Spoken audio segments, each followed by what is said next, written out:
Assalamualaikum warahmatullahi wabarakatuh. Di sini kami kelompok 3 ingin menjelaskan tentang ejaan, pilihan kata, kalimat efektif, dan paragraf.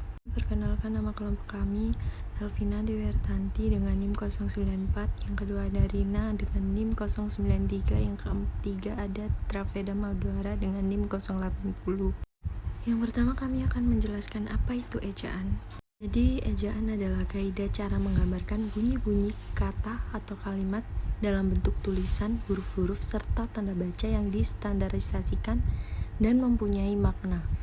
Di sini ada macam-macam ejaan. Yang pertama ada ejaan Van Ophusian yang disusun dan digunakan sejak tahun 1901.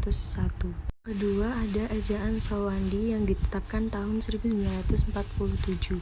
Yang ketiga ada ejaan bahasa Indonesia yang diseumpamakan kemudian disingkat EYD berlaku 1972.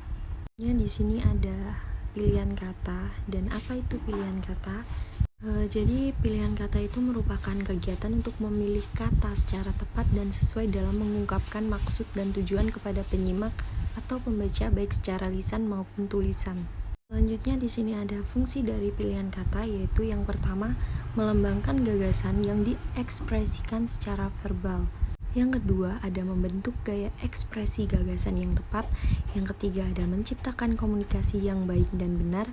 Yang keempat ada mencegah perbedaan penafsiran. Dan yang kelima ada memudahkan pembaca atau pendengar dalam memahami dan mengerti apa yang ingin disampaikan penulis atau pembicara. Di sini juga ada hal-hal yang harus diperhatikan dalam penulisan kata. Penulisan kata, yang kedua ada kata yang lazim, yang ketiga ada kata yang cermat, yang keempat ada ungkapan idiomatik, yang kelima ada ungkapan penghubung. Selanjutnya ada apa itu kalimat? Jadi kalimat adalah suatu bahasa berupa rangkaian kata yang dapat berdiri sendiri yang memberi makna atau artian baru.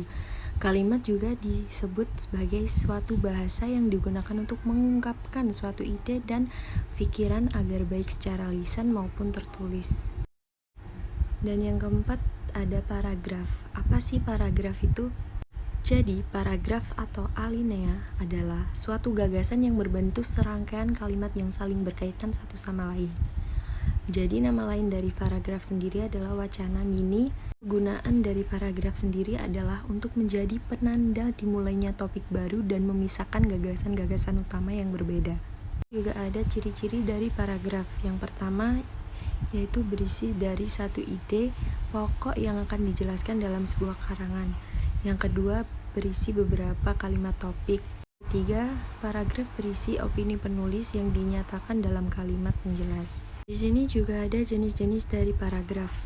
Yang pertama ada paragraf naratif, yang kedua paragraf deskriptif, ketiga paragraf ekspositif, yang keempat ada paragraf persuasif, dan yang kelima ada paragraf argumentatif. Ikut presentasi dari kelompok 3.